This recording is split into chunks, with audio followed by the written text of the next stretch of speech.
Hello, welcome to Do It Yourself channel. Today I will show you how to turn off notifications reminder in Samsung Galaxy S22.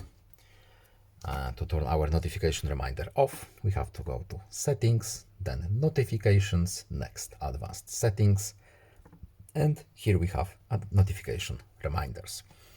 To turn it off, we simply untap this little box and that's it.